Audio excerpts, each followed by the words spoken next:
हाय प्यारे बच्चे, good morning all of you. कैसे हैं आप लोग? अच्छे और स्वस्थ हैं? तो चलिए प्यारे दोस्तों, पिछली वीडियो में हम लोगों ने कंजंक्शन के बारे में देखा था और उसमें हम लोगों ने किस कंजंक्शन को देखा था, तो इसमें हम लोग अल्टरनेटिव, एडवर्जेटिव और कुमुलेटिव कंजंक्शंस के बारे में देखा था। ठीक है प्यारे दोस्तों, इस वीडियो में हम लोग देखने जा रहे हैं इलेटिव कंजंक्शन के बारे में, जिसकी हिंदी होती है परिणाम सूचक। ठीक है, तो देखिए, तो इसके अंतर्गत प्यारे बच्चे देयरफॉर, देयर माने फोर माने होता है इसलिए, ठीक है, सो माने भी होता है इसलिए, हेंस माने होता है अतः, देन माने से, फार माने क्योंकि, क्या होता है क्योंकि, डॉट डॉट ईटीसी कंजंक्शन इसकी रिलेटिव कंजंक्शन के अंतर्गत आते हैं। ठीक है प्यारे दोस्तों, तो अब कहने का तात्पर्य है, ध्यान से समझिएगा, तो कहने का तात्पर्य है कि बातचीत को थोड़ा सा आगे बढ़ाते हैं और चीजों को समझने की कोशिश करते हैं। ठीक है, तो देखिए प्यारे दोस्तों, अब जो है कि अब हम लोग एग्जाम्पल सॉल्व करते हैं। ठीक है,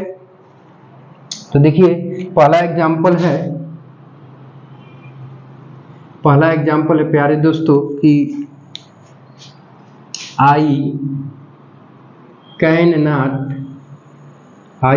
नॉट सी, मैं नहीं देख सकता हूँ, full stop, it is dark, अंधेरा है, मैं नहीं देख सकता हूँ, अंधेरा है, कह रहा है कि मैं नहीं देख सकता हूँ, अंधेरा है। इसका मतलब क्या हुआ कि मैं नहीं देख सकता हूँ क्योंकि अंधेरा है, तो क्योंकि के लिए किसका हम प्रयोग करेंगे? फार का। ठीक है, तो अब सीधा सीधा इसको जोड़ देंगे कि आई कैन नॉट सी, मैं नहीं देख सकता हूँ, ठीक है,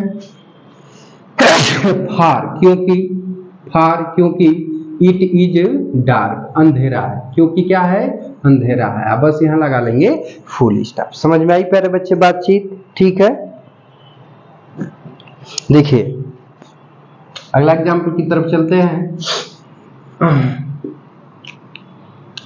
अगला एग्जाम्पल है कि हर मदर वाज इल, ठीक है, इज करिए, हिज मदर इज इल, उसकी माँ बीमार है, सी विल नॉट कम। ठीक है प्यारे बच्चे, ध्यान दीजिएगा, तो कह रहा है कि हर मदर इज इल, उसकी माँ बीमार है, हर मदर इज इल, उसकी माँ बीमार है, सी विल नॉट कम, वह नहीं आएगी। इसका मतलब क्या हुआ कि उसकी माता बीमार है इसलिए वह नहीं आएगी। क्यों? क्योंकि बीमार है, तो उसका परिणाम क्या निकला है प्यारे बच्चे कि न आना, तो कहने का मतलब है कि वह बीमार है इसलिए वह नहीं आएगी। समझ पा रहे हैं बातचीत को ना? तो देखिए, जब इसको बनाएंगे तो कुछ नहीं करेंगे प्यारे दोस्तों, सीधा सीधा कि हर मदर, अन्य से भी जोड़ सकते हैं कि जैसे सी विल नॉट कम, वह नहीं आएगी क्योंकि उसकी माता बीमार है, दोनों तरफ से कर सकते हैं। ठीक है, देखिए तो पहले सीधा सीधा करते हैं, तो हो जाएगा कि हर मदर इज इल, उसकी माँ बीमार है, ठीक है, देयरफॉर या सो, कोई भी एक लगा लीजिए, देयरफॉर इसलिए, ठीक है, सी विल नॉट कम, वह नहीं आएगी, सी विल नॉट कम, वह नहीं आएगी। समझ में आ रहा है प्यारे बच्चे? अगर इसी को आप बनाना चाहें तो अथवा करके भी आप बना सकते हैं। कैसे? तो ध्यान दीजिएगा, हो जाएगा कि सी विल नॉट कम, ठीक है, वह नहीं आएगी। अब ठीक है, अब क्योंकि, तो क्योंकि की मीनिंग क्या लगेगी? फार, तो अब यहाँ पे आप क्या लगा देंगे? फार। हर मदर इज इल, उसकी माँ बीमार है, हर मदर इज इल, उसकी माँ बीमार। ठीक है, समझ आई बातचीत? समझ पा रहे हैं ना? चलिए नोट कर लीजिएगा। ठीक है प्यारे दोस्तों, और अगले एग्जाम्पल की तरफ हम लोग चल रहे हैं। तो देखिए, यदि वीडियो अच्छा लग रहा होगा तो लाइक एंड शेयर जरूर करिएगा, और एक सब्सक्राइब, और यदि आप हमारे यूट्यूब चैनल पे नए होंगे तो चैनल को सब्सक्राइब करके ऑल बटन को सिलेक्ट करके जरूर रख लीजिएगा, ताकि ऐसी इंफॉर्मेटिव वीडियो आपको हर रोज मिलती रहे। ठीक है प्यारे दोस्तों, चलिए एक और एग्जाम्पल, ठीक ना, चलिए मिटाते हैं। देखिए अगले एग्जाम्पल की तरफ चलते हैं कि it was late we came back home, it was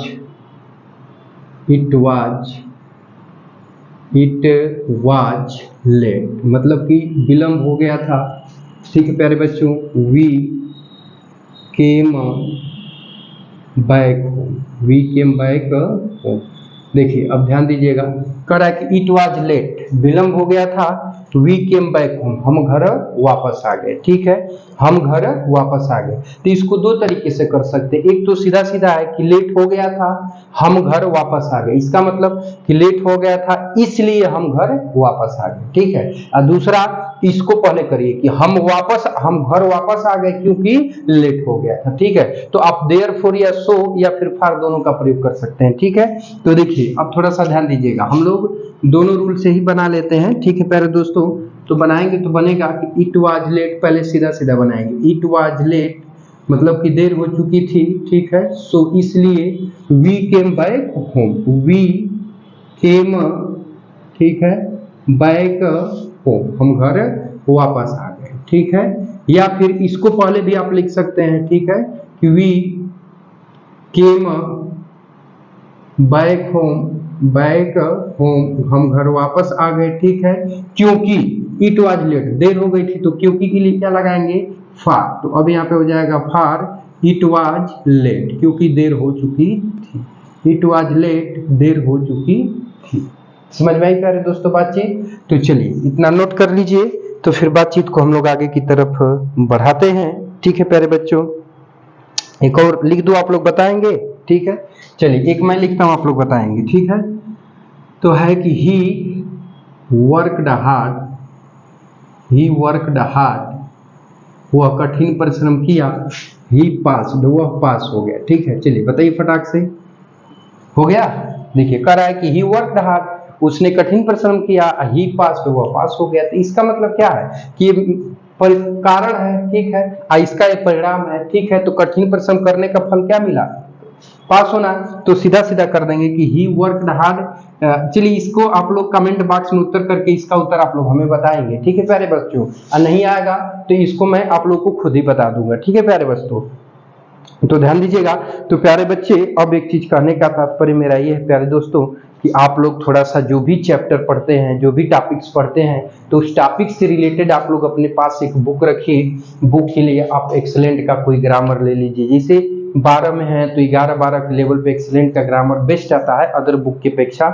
UP board के छात्र हैं तो उसकी मदद से आप पढ़िए। ठीक है, और भी मान लीजिए कि टाइम टेबल बना लीजिए, एजेंडा बना लीजिए, उसके माध्यम से आप मेहनत करिए मेरे दोस्त। जमाना वो नहीं है जो पहले हुआ करता था, आज जमाना और दौर दूसरा हो चुका है मेरे दोस्तों। इसलिए आप पढ़ाई पे फोकस रखिए, पढ़ाई पे फोकस नहीं रहेंगे तो समस्याएं जो है कि आ सकती हैं किसी भी रूप में। इसलिए आप संघर्ष करिए, पढ़ाई करिए और सारे एग्जाम्पल्स को पढ़िए, वीडियो को शुरू से अंत तक देखिए। इस बीच में बहुत सारी चीजें ऐसी होती हैं जिनको मैं बताता हूँ, आप लोग सुनते नहीं है, वीडियो को स्किप मार देते हैं तो समस्याएं होने लगती है। इसलिए वीडियो को शुरू से अंत तक देखिए, उसके बाद न समझ में आए तो कमेंट बॉक्स में अगर अच्छाई है तो उसको भी कमेंट करके बताइए, बुराई है, कमी है तो उसको भी बताइए, वीडियो अच्छा लगा हो तो उसको भी कमेंट करिए, अच्छा नहीं लगा हो तो उसको भी आप कमेंट करिए। ठीक है दोस्तों, समझ में आ रही है बातचीत? तो इस चीज का आप ख्याल रखिएगा। ठीक है, इसके बाद आगे बढ़ेंगे तो हम लोग की अगली टॉपिक होगी रिलेटिव प्रोनाउन अथवा रिलेटिव एडवर्ब का प्रयोग करके। ठीक है प्यारे दोस्तों, क्या करना, दो या दो से अधिक वाक्यों को, ठीक है, कंपाउंड सेंटेंस में बदलना या सिंथेसिस करना। ठीक है प्यारे दोस्तों, तो अब उम्मीद करता हूं कि आज का एपिसोड अच्छा लगा होगा। ठीक है, तो बातचीत को यहीं पे समाप्त करते हैं, मिलते हैं नेक्स्ट वीडियो में, तब तक के लिए टेक केयर, बाय बाय, जय हिंद बच्चों। और ये एपिसोड देखने के लिए आपका बहुत बहुत धन्यवाद।